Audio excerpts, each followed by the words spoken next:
आज पूरी दुनिया इस बात से सहमत हुई है कि ध्यान ही एकमात्र ऐसा उपाय है जिसके द्वारा हम अपने अंदर की खोई हुई खुशी तथा आनंद को वापस प्राप्त कर सकते हैं। आज हम ध्यान की उस विधि की चर्चा करने वाले हैं जिसके द्वारा स्वयं भगवान बुद्ध को निर्वाण प्राप्त हुआ था और जिसकी व्याख्या पतंजलि ऋषि ने अपने द्वारा रचित पतंजलि योग सूत्रों में विस्तृत तथा सूक्ष्म रूप से की है। इसी विधि की व्याख्या आचार्य रजनीश ने भी अपने उपदेशों में पूरे जीवन काल में की थी।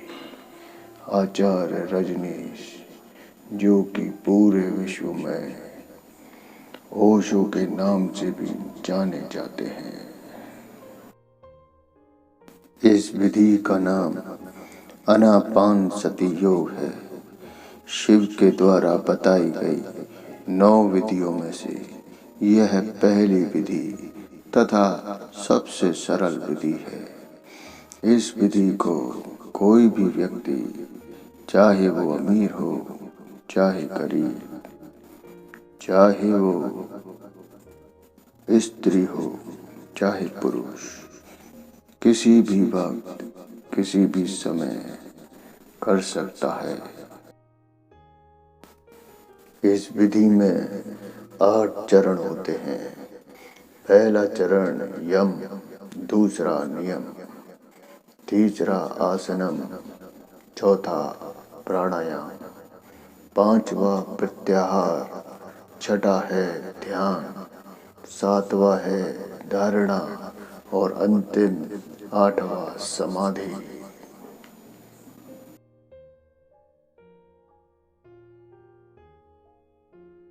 यम योग का प्रथम चरण है।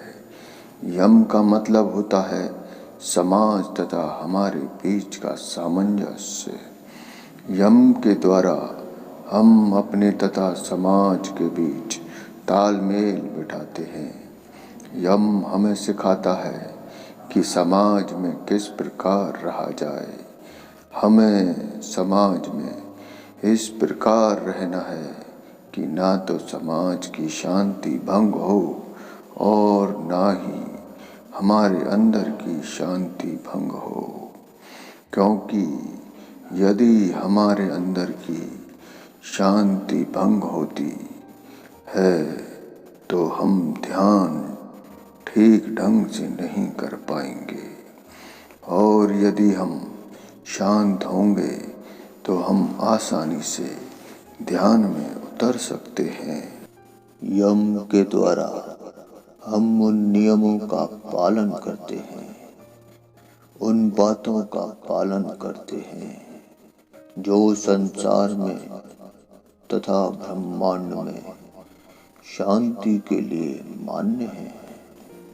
जैसे कि मित्रता, जागरूकता, निडरता, सच्चाई, ईमानदारी, कर्तव्यनिष्ठा, उत्तरदायित्व, दूसरों की मदद करना, दीन दुखियों की सेवा करना, आज्ञाकारी, सरलता, लोगों की भावनाओं का सम्मान करना और उनकी मदद करना, किसी की हंसी नहीं उड़ाना, किसी का मान न करना, उदारता, क्षमा करना, बड़प्पन तथा विश्वास।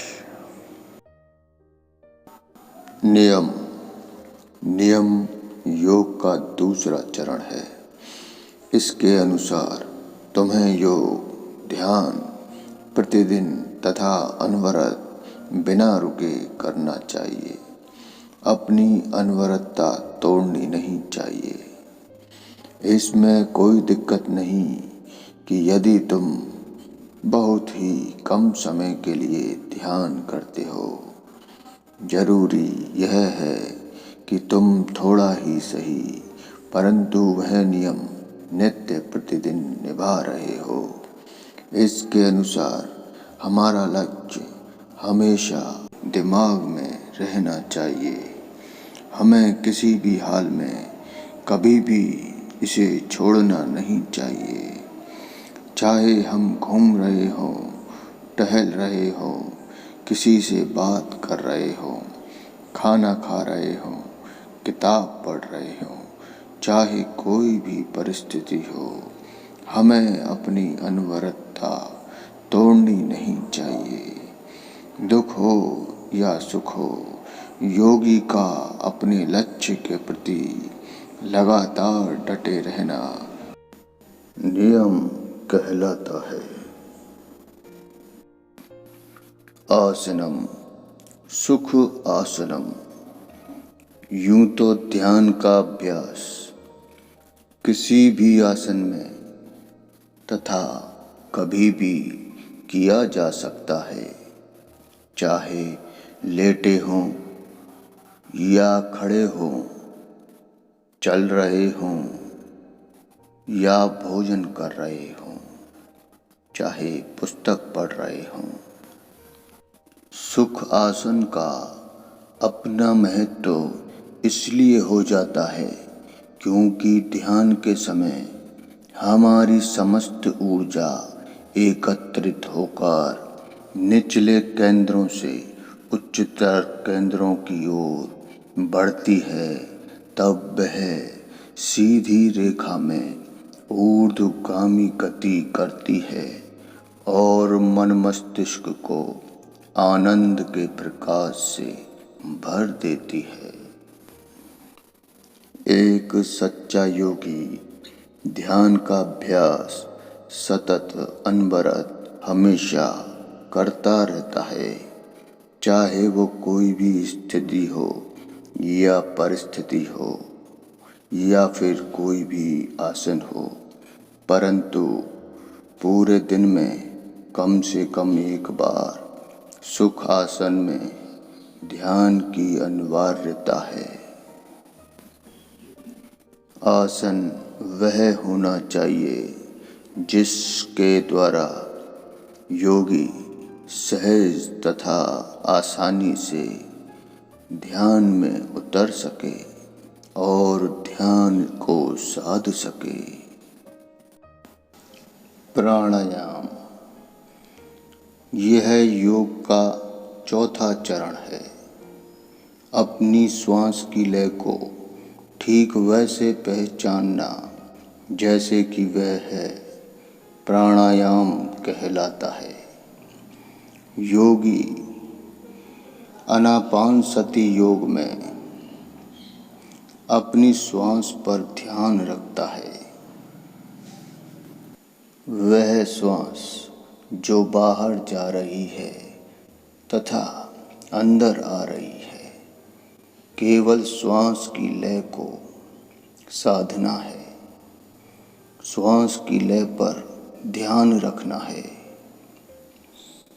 श्वास की लय जब बाहर जा रही हो तो बाहर जाना है, जब श्वास की लय अंदर आ रही हो तो अंदर आना है।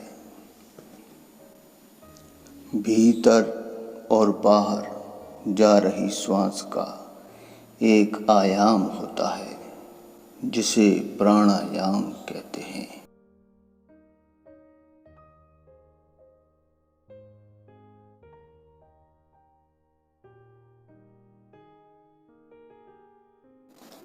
प्राणायाम, जो कि योग में चौथी अवस्था है, यदि हम लगातार अपनी श्वास पर ध्यान देते रहें तो हम निसंदेह खुद को खुश तथा आरामदायक महसूस कर सकते हैं। बस इसमें यह बात ध्यान में रखनी है कि हमें अपनी एक भी श्वास को छोड़ना नहीं है। जब भी हम ध्यान करने के लिए बैठें तब केवल अपनी श्वास पर ही ध्यान देना है और अन्य किसी विचार पर ध्यान नहीं देना है। यह बात बिल्कुल सही है कि हमारे दिमाग में चल रहे ये विचार हमारे मार्ग में अवरोध पैदा करेंगे। वे हमें ध्यान से भटकाएंगे। वे हमें हमारी श्वास पर ध्यान केंद्रित नहीं करने देंगे। लेकिन हमें अपने निश्चय से डिगना नहीं है। यदि हम वास्तव में अपने हृदय में खुशी चाहते हैं तथा शांति चाहते हैं, तो हमें निसंदेह इस रास्ते पर चलना ही होगा जिसे योग कहते हैं, ध्यान कहते हैं। यह बिल्कुल सही बात है कि हम अपनी श्वास को पकड़ने में असमर्थ हैं। हमें यह शुरू में इतना सरल लगता है कि बस अपनी श्वास पर ही तो ध्यान देना है, लेकिन यह इतना सरल नहीं है जितना हम सोचते हैं। जब हम वास्तव में ध्यान करने बैठते हैं, तब हमें इसकी कठिनाइयों के बारे में पता चलता है। हमारे विचार हमारे मार्ग में सबसे बड़ा अवरोधक है, जो हमें ध्यान से भटका कर कहीं दूर ले जाते हैं और हमारा लक्ष्य अवरुद्ध कर देते हैं, हमें लक्ष्य से भटका देते हैं। यह एक हास्यात्मक बात है कि हम अपने ही विचारों से जीत नहीं पाते। खुद हम अपनी ही श्वास पर ध्यान केंद्रित नहीं कर पाते। खुद हमारी ही चल रही श्वास को हम पकड़ नहीं पाते। हमारा दृढ़ निश्चय ही हमें लक्ष्य भेदी बना सकता है। इसके अलावा और कोई चारा नहीं है।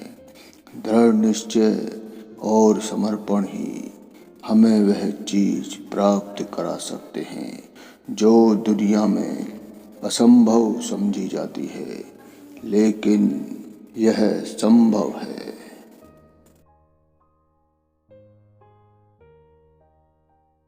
हमारी श्वास गहरी होनी चाहिए तथा शांत होनी चाहिए। जब हम अपने वक्ष स्थल से श्वास लेते हैं, तब हम अशांति तथा तनाव का अनुभव करते हैं।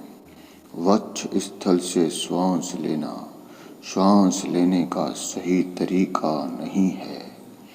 ध्यान हमें श्वास लेने का सही तरीका मात्र समझाता है। ध्यान से हम श्वास की उस लय को पकड़ पाते हैं जो वास्तव में सही है। जब श्वास अंदर जाती है और बाहर जाने के लिए मुड़ती है, तब यह थोड़ा ठहरती है। उस वक्त यह रुक जाती है। उस वक्त यह हमें छोड़ देती है। उस वक्त हम मृत के समान होते हैं, बिना श्वास के होते हैं, बिना विचारों के होते हैं। भगवान शिव कहते हैं कि यदि हम उस मोड़ पर जागरूक हों तो स्वयं को पहचान सकते हैं कि हम कौन हैं। जिस मोड़ पर वह रुकती है उसे पहचानो और उपलब्ध हो। श्वास के उस मोड़ पर, उस वलय बिंदु पर वह हमें तथा हमारे मन को छोड़ देती है। उस वक्त हम बिना मन के होते हैं, हम बिना किसी सोच विचार के होते हैं, बिना विचारणा के होते हैं।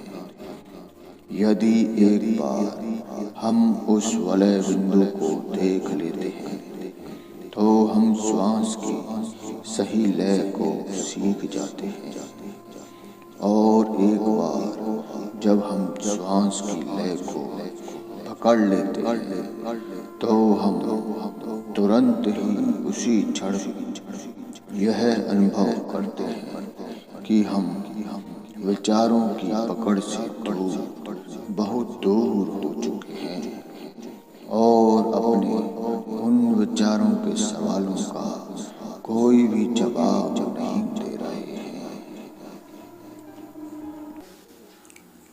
यह अचानक ही होता है। एक ही क्षण में हम अपने विचारों से एकदम अलग हो जाते हैं और स्वयं को पहचान लेते हैं। यदि हम उस श्वास की लय को जान लेते हैं तो अपने तनाव से मुक्ति पा सकते हैं, परंतु निरंतर अभ्यास जरूरी है। एक बार श्वास की लय को पहचान लेने के बाद ऐसा नहीं है कि हम अभ्यास छोड़ दें और वह अपने आप ही हमें मिल जाएगी। यदि हम अभ्यास छोड़ देते हैं तो श्वास की लय को भी कहीं खो देते हैं।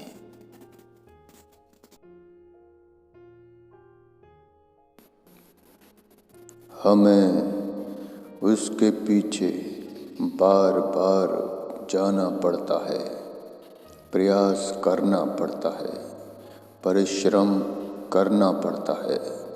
बिना प्रयास के, बिना परिश्रम के हम कुछ भी प्राप्त नहीं कर सकते। यदि हम अपने लक्ष्य के प्रति डटे रहें तो हम इसे स्थायी रूप से प्राप्त कर सकते हैं, जैसे साइकिल चलाना, जैसे तैराकी करना।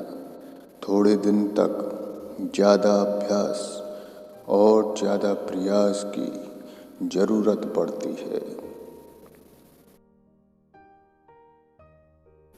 एक समय ऐसा आता है जब कम प्रयास में ही लयबद्ध हो जाते हैं और आसानी से अपने तनाव से, विचारों से, विचारणा से मुक्ति पा लेते हैं। श्वास की लय को जानना ही हमारा उद्देश्य है तथा ध्यान का समस्त उद्देश्य भी यही है कि किस प्रकार हम श्वास को ठीक तरह से लें। हमारी श्वास हमें वो प्राप्त करवा सकती है जो कि अत्यंत दुर्लभ है, जिसे परमानंद कहते हैं, जिसे निर्वाण कहते हैं, और जिसे प्राप्त करने के बाद व्यक्ति नहीं रह जाता, वो स्वयं भगवान बन जाता है, जैसे कि भगवान बुद्ध।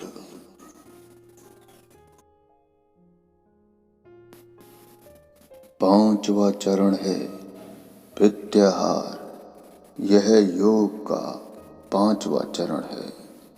यह एक सेतु है जो कि प्राणायाम तथा ध्यान को जोड़ता है। यह एक अवस्था है जो कि प्राणायाम और ध्यान के बीच में सेतु का कार्य करता है।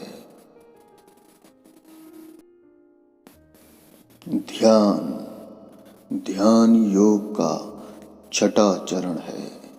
यह योग का मूल है। यह योग का उद्देश्य है। संपूर्ण योग ध्यान पर ही आधारित है।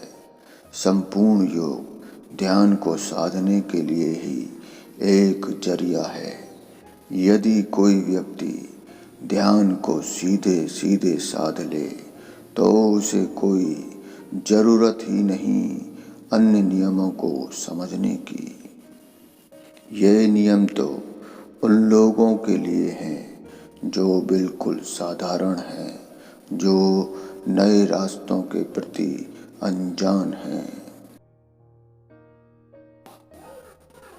योग सूत्र तो उन रास्तों का नक्शा है जिन पर चलकर वह अपनी मंजिल को तलाश सकता है और उस नक्शे में वह देख सकता है कि वह सही चल रहा है या नहीं। ऐसे भी योगी हुए हैं जिन्हें ध्यान सीधे ही प्राप्त हो गया। उसका कारण उनकी प्रबल उत्कंठा थी, ध्यान के प्रति उनकी प्यास तथा उनकी जागरूकता थी तथा उनके पिछले जन्मों में किए गए प्रयास थे। धारणा, यह योग का 7वां चरण है। इसमें योगी ध्यान में बिना विचलित हुए लंबे समय तक रह सकता है। जैसे एक गर्भवती महिला अपने गर्भ में बच्चे को धारण करती है लंबे समय तक बिना किसी परेशानी के, उसी प्रकार यह चरण इस बात को समझाता है कि यदि योगी ध्यान को लंबे समय तक बिना किसी प्रयास के सहज रूप से धारण कर ले तो यह अवस्था धारणा कहलाती है। तब योगी को समझ लेना चाहिए कि वह अब 7वें चरण पर है। पतंजलि ऋषि के योग सूत्र इस प्रकार से चरणबद्ध किए गए थे कि वे उन लोगों के लिए मार्गदर्शक थे जो योग में आगे बढ़ रहे थे। योग सूत्र एक नक्शा थे मंजिल तक पहुंचने के लिए। इस नक्शे को देखकर योगी पहचान जाते हैं कि आखिर वे किस चरण में हैं। समाधि, यह योग की अंतिम अवस्था है, अंतिम चरण है। इस अवस्था में योगी लगातार ध्यान में रहता है, हमेशा बिना किसी परेशानी के, बिना विचलित हुए। इस अवस्था में योगी की संपूर्ण ऊर्जा केंद्र में एकत्रित हो जाती है और उसके मस्तिष्क के सहस्त्रार केंद्र को स्पर्श करती है। सहस्त्रार केंद्र, जिसे 1000 दलों का कमल भी कहते हैं, विस्फोट के साथ खुल जाता है और योगी मोक्ष को प्राप्त हो जाता है, निर्वाण को प्राप्त हो जाता है,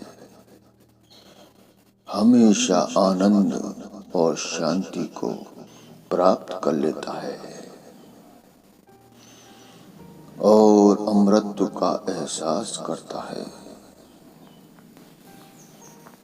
मोक्ष के बाद योगी अखंड दृष्टा को प्राप्त हो जाता है, उसे दिव्य दृष्टि प्राप्त होती है, जिससे वह प्रकृति के, संसार के वास्तविक स्वरूप को वैसे ही देख पाता है जैसे कि वह है। वह सत्य को ठीक ठीक वैसे ही देख पाता है जैसे कि वह है।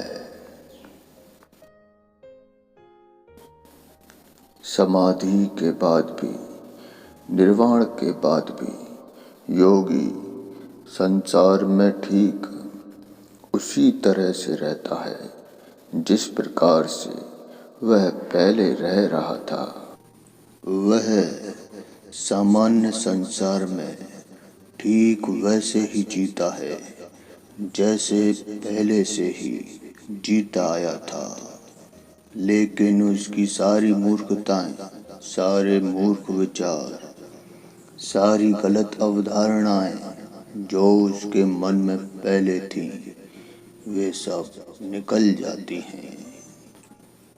अब सारा अंधकार मिट जाता है और चारों तरफ वह हमेशा अपने मस्तिष्क में एक प्रकाश का अनुभव करता है।